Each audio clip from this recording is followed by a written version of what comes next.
From Hollywood, it's time now for... Johnny Dollar. Oh, good. Huh? Johnny, this is Ben Pringle. Ben, how are you? Still selling insurance for Star Mutual? No, not anymore. Oh, that's right. You were talking about retiring. And I have retired. Yes, years ago I quit the insurance business and bought myself a poultry farm. Well, good for you. Where is it, Ben? It's right here in Vineland, New Jersey. And how's it going? Oh, terrible, Johnny. It's terrible. Oh? When I think of all the pretty chickens that I've lost... Well, what seems to be the trouble? Johnny, somebody's trying to put me out of business. Well, I don't know who or why or how, but Ben, if I can be of any help to you... You can, Johnny, you can. I was going to call Star Mutual because everything I have is insured pretty heavily, but first I thought I'd make sure that you're available. For you, anytime. Well, then come on down here, will you? In the meantime, I'll notify the company that you're on the way. Just give me your address and I'll be on my way.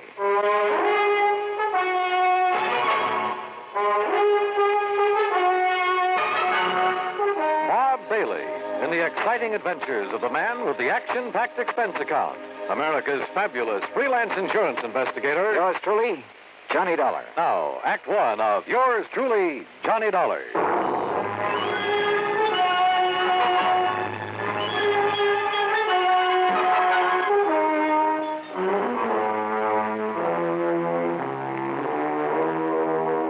Expense account submitted by Special Investigator Johnny Dollar to the Star Mutual Insurance Company, Home Office, New York, New York.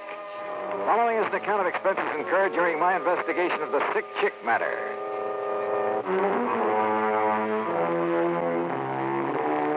Item 1, 1050, train fare and incidentals, Hartford to Philadelphia. There, to be sure of adequate transportation, I rented a car. That's item 2, $50 deposit. The 35-mile drive south on Route 47 was uneventful, and I finally turned left onto Vineland's main street, Landis Avenue. Vineland, the heart of sunny southern Jersey. At least that's what the sign said. It's a busy little city. Landis Avenue, a busy street. Finally, I stopped at a mobile gas station on the far edge of town to ask about the address Ben Pringle had given me. Just keep going straight out Landis Avenue for about 5-6 miles till you come to East Vineland. East Vineland, huh? Yeah, then you turn right, go about a mile and a half. You can't miss it. If you can pick it out from the rest of the poultry farm. A lot of them, huh? Vineland's the egg basket of the world. Where do you suppose Philadelphia, New York, and the rest get all their eggs and chicken? Yeah, well, I'd better get underway. Thanks a lot. Anytime, mister. The gas attendant was right. There were enough chicken ranches in the outlying sections to supply half a dozen cities. And trying to pick out the one belonging to Ben Pringle was a problem. Finally, to ask further directions, I pulled up at the nearest farmhouse.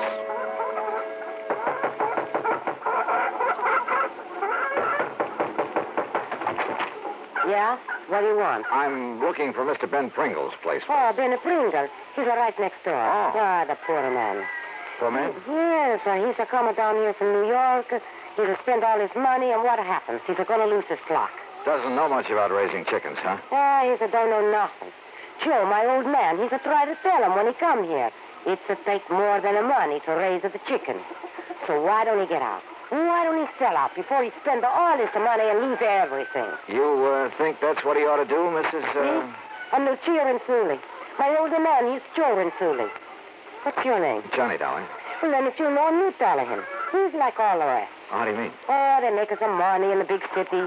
They want to do what you call retire on it. So? So they're coming down here, buy a nice piece of farmland. We got a plenty nicer farmland here. I can see that. So they think all they need is some chicken houses, some chicken feed. And then all they got to do is collect the eggs. They'll make a lot of money. But it's not that easy. Huh. Ben Pringle, he's not listening to us anymore. He's going to lose his flock. He's going to have to sell out cheap. He's a lose his shirt. And his farm goes to rack and roll. Uh-huh. And that's when somebody else comes in. Somebody he don't know how to raise the chickens. They buy them up cheap. Oh? Is that how you got this big place of yours? Oh, sure. We started with a little place. We work hard. We make a little money. Then, when somebody like him comes along, we buy him out. We got a nicer, bigger place. That sort of thing happened very often around here, Mrs. Renzulli? Oh, sure, all of the time. You ask Tony Pasquale. Now, he's got a big farm. You ask Carmen Chinero. Same thing.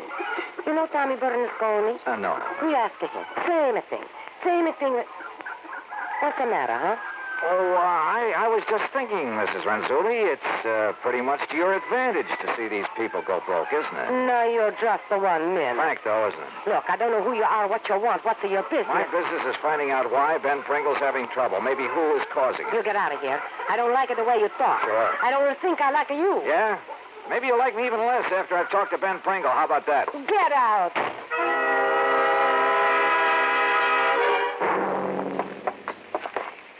By golly, I'm glad you could make it, Johnny.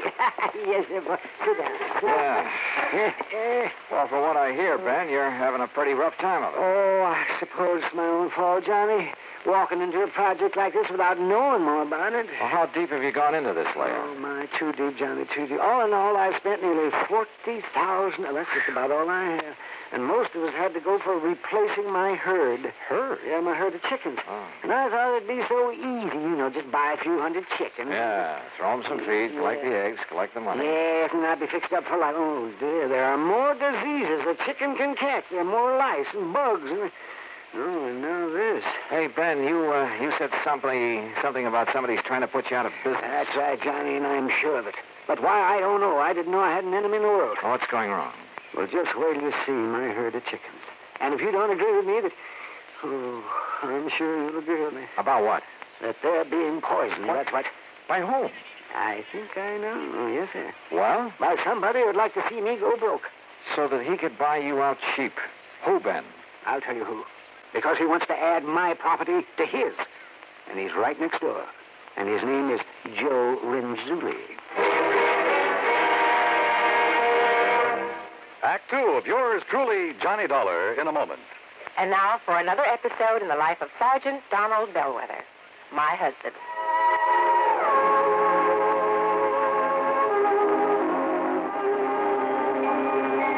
Reba! Reba! What is it, Donald? Confounded Reba, I can't find the fountain pen. I've looked all through this desk. Here it is, dear. Here it is. You must have used it as a marker when you were reading this book. Let's see, this great literary classic, Six-Gun Showdown at Powder River Gulch. All right, never mind about my reading habits. Just look at the coverage we're going to get with this new auto accident policy. Let's see. We have collision, $50 deductible. fire, theft, public liability, property damage, medical benefits. In other words, we have complete coverage. That's right. Of course, it's going to cost us money. I'm sending the company a check right now. Gee, it's too bad we don't live in Rhode Island. Rhode Island, why? Oh, because then our rates would be lower. Rhode Island has less accidents per capita than any other state. Oh. Well, which state has the highest? Let me see. Here it is, Nevada. No, by golly, Nevada's second highest. Alaska has the most. Really? I didn't know that. Mm-hmm. It's just too bad we can't eliminate traffic accidents completely. Not only would it save life and limb, but it'd be a lot less strain on the pocketbook. Yeah, that's for sure. These automobile accident policies get more expensive every year just because there's so many costly accidents. Well, I'm glad we've got some good insurance coverage, Donald, but just remember one thing. Oh, what's that, honey? Well, some auto accidents ruin a fender, and some ruin a family. Yeah, that's true. Very true. But as far as I'm concerned, I don't want any of your old insurance money. I want you here at home, safe and sound. You'll always drive carefully, won't you? Yes, I will, dear. Oh, that's my Donald. That's my doll.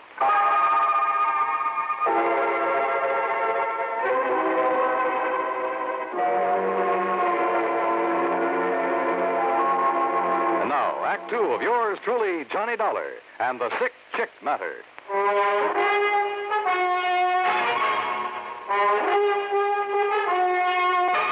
Ben, you're sure it's Joe next door who's Renzulli. trying to kill off your flock, put you out of business? Yes, sir, Joe Renzulli, and I'm sure of it.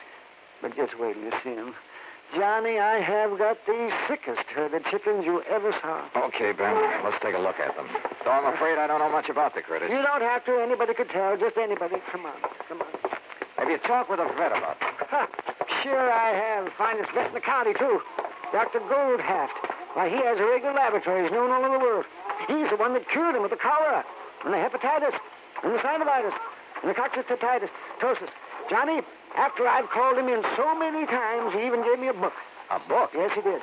So that I'd know what all the diseases were, and, well, so I wouldn't have to make him drive all the way out here when I'd just forgotten to give the hens their laying mash or enough water or something like that. You'd forget to... Well, no wonder you've had trouble with your flock. And I guess I was kind of a nuisance to him, too. But I did so want my herd to be a good one and lay a lot of eggs for me. Well, what does the vet say about what ails them now? Well, I haven't told him. You haven't told him? Well, see, I'm afraid I still owe him a pretty big bill. Yeah, but look, Ben, And I looked in the book. Johnny. And there's nothing in it about the way they are. There is not a word. And that's why I sent for you. But, Ben, I told you, I don't know anything about them. Of course, if you're right, if they're being poisoned... Oh, let's take a look at it. Yes. You'll see. You got a nice-looking layout, I'll say that. Nice new houses for them. Big fenced-in yards, or whatever you call them. And there's plenty of room for them to... Oh! There, yes, sir. You see? They're all so sad-looking. They're just so sad and petulant. As though they hold it against me for whatever ails them. Those poor little things. So help me, I've never seen it. Do chickens ever suffer from the blind staggers? You mean the blind that would mean like horses get? Oh, no, sir, no, I'm sure. Because it isn't in the book. And if it isn't in the book... Ben, you're sure you haven't been spiking their drinking water with some of your private stock? Oh, why, of course not, Johnny. You know, you were my one insurance contact that always suggested the nip of that bottle you kept in your desk. Oh, now, Johnny. Boy, these chickens sure look... Hey, you said you feed them a laying mat. It's right here in the shed. Here, come on. But, what are you thinking of? Well, if any of that stuff should get good and wet and ferment. Oh, no. It's as sweet and dry as the day I bought it from Jake Rubinoff. There. See that? You see what I mean? Who's Jake Rubinoff? He's the biggest feed dealer in town. Yeah, it certainly smells all right. Yeah, it is all right. Oh, no, Sir Donnie. My herd has been poisoned. And you suspect Joe Renzulli on the next farm? Of course I do. Wasn't he one of the people who tried to help you get started when you first came down Oh, here? sure. Yes, he pretended to. But I can see now is just to look over my nice place and see how much he can get his hands on when I go broke. Well, if you had some concrete reason for thinking he might be poisoning your flock... I've seen him. Yes, I have. I've seen him with my own eyes. Come right over here at night, several times. What? And scatter something over the fence into my pens out of a big sack. What was it? By the time it was daylight and I could see, the chickens had eaten it all up. You sure it was Renzulli? Of course I am. Okay, Ben. I'm going over and talk with him.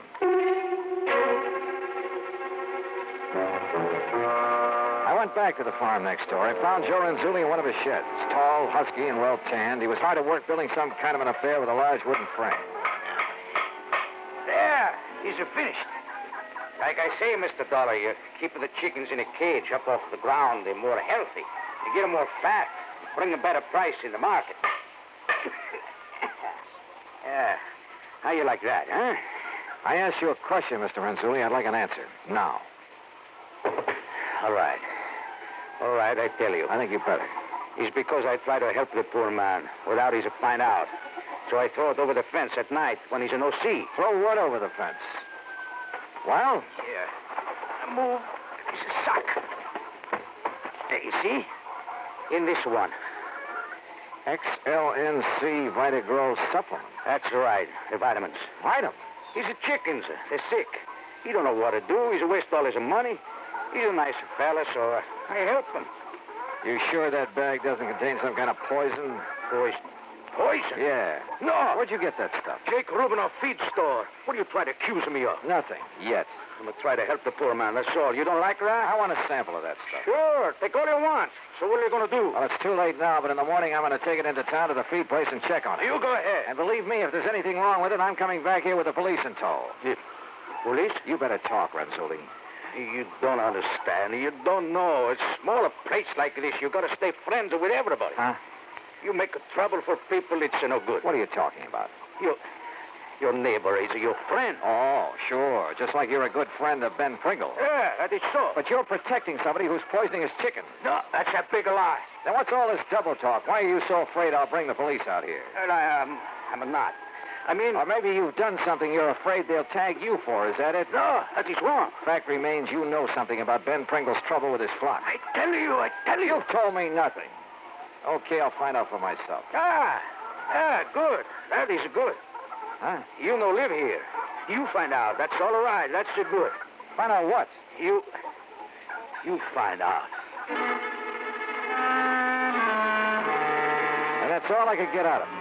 And on the way back to Ben Pringle's farm, I suddenly began to wonder if I hadn't stepped into something more than just a bunch of sick chicks. You know something? As it turned out, I certainly had.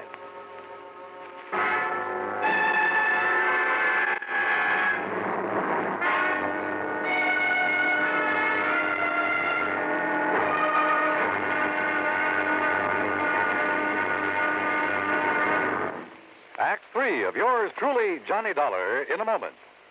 Do you know who said, absolute freedom of the press to discuss public questions is a foundation stone of American liberty? Those words were said by former President Herbert Hoover. Mr. Hoover was well aware of the important role that freedom of the press had played in the creation and growth of the United States of America. He realized that without freedom of the press, no democratic form of government could exist. One of the first steps in the path toward totalitarianism is the creation of a controlled press. A free press hampers the work of a potential dictator. When the press is free, the people of a country are free. When the press is not free, the people of a country are in danger of slavery. Remember the words of Herbert Hoover. They are part of your American heritage. Freedom of the press is a foundation stone of American liberty. And now, Act 3 of yours truly, Johnny Dollar, and the Sick Chick Matter.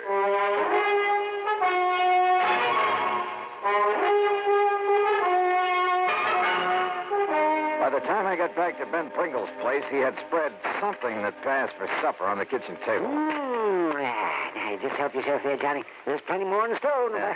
If I don't cook the best canned beans you ever ate. Yeah. Yes, aren't they delicious? Have some ketchup. Hey, look, Ben, as I told you, I got nothing out of Joe Renzulli, except a powerful feeling that he's protecting one of your neighbors around here. Well, you know how it is out in the country this way, Johnny. A man who tells on his neighbors, well, he's an outcast. Hey, maybe that's why Renzulli didn't mind if I could find out what's going on here for myself. I still think he's doing it. Yes, sir. Whose place is that on the other side? I noticed a brand new Lincoln out front. Oh, all right, yes. Well, he's a nice young man. Oh, he's real nice. Yeah, what's his name? John Culpepper. He came up here from the South. I can tell that by the way he talks. Well, what's he do? Oh, he just lives there, guys. He has some of the gayest parties, though. Young men, young women, all he wants to drink. Oh, no wonder you like him. If you can scrounge drinks from him. Oh, well, I have tried to drop one on him now and then, but he's always just shoved a bottle in my hand and told me to come back here and enjoy it by myself. And who am I to refuse a nice gesture like that? That barn in back of his place. Horses? Cows? Oh, no animals of any kind. It's a funny thing, though. Yeah? Well, I'm a very sound sleeper, you know, Johnny, very. But I'm sure that I've heard some big trucks pulling in there at night, and I've often wondered about it. But then I just went right back to sleep. Ben, have you got a flashlight I can use? Well, sure, Johnny, I have. I'll get it for you, too. Why? What are you going to do? Let's, call it a little exploring. The night was warm, and some of Ben's chickens were still out in the yard. They were gathered by a section of the fence right next to the neighbor, Mr. Culpepper's barn. And I noticed something else, a well-worn path from that barn to the fence. Funny. Quietly as possible, I climbed over the fence and worked my way to the barn. There was a light on somewhere inside of it. And then I caught it. A faint, piercing odor that I hadn't smelled, so help me, since I'd worked on a case down in the hillbilly country of Kentucky. I sneaked over to a crack in one of the barn doors. Inside, I could see cases and cases of bottles and the outline of a huge copper still. Moonshine. Stand still, mister. Huh? Don't you move, sir. I'll blow your head off. Revenue, huh? Revenue, huh? I've seen you poking around Renzulli's and Pringle's today, and I figured you might be dropping in. No, keep your hands up. Oh, now look, Culpepper. No, you look. If you'll reach inside the pocket of my jacket, you'll find a card case that'll show you who and what I am. You know, I might just do that now. But don't you try anything funny. Keep 'em right up over your head. If you'd like this flashlight. Don't move. There's enough light coming through the crack in this door. Now, you stand still while I... Johnny Dollar. Insurance investigator? That's right. Well, then what are you doing here? Culpepper, the only interest I have in your still is what it's doing to Ben Pringle's chickens. What's that? Yeah, and in getting this gun away. No, I'll shoot you out. No, you don't. Look, I'll make a deal with you. Say a couple of $1,000 to keep your mouth shut about my still. I told you I don't care about your still. Then I don't get it. That's out of my bailiwick. All I care about it... Wait a minute. You make whiskey out of mash. Have you been dumping sour mash over Pringle's fence? Oh, sure, to destroy the evidence. Holy smoke. Then all that's wrong with Ben's chickens is that they're drunk. Boiled to the gills. You mean to say that old used... Yeah, I mean to say. Now, come on. I think you and Ben had better have a little talk.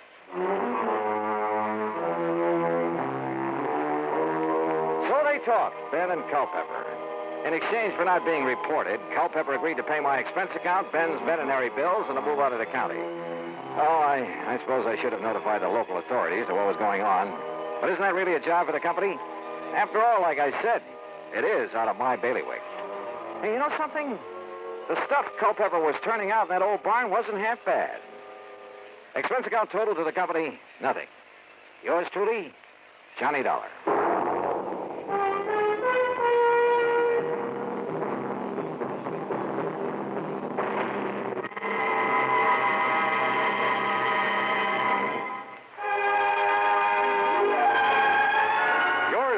Johnny Dollar, starring Bob Bailey, originates in Hollywood and is produced and directed by Jack Johnstone, who also wrote today's story. Heard in our cast were Lucille Meredith, Howard McNear, Gil Stratton, Jack Moyles, and Sam Edwards. Be sure to join us next week, same time and station, for another exciting story of yours truly, Johnny Dollar. This is Dan Cubberly speaking.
Johnny Dollar has been a presentation of the United States Armed Forces Radio and Television Service.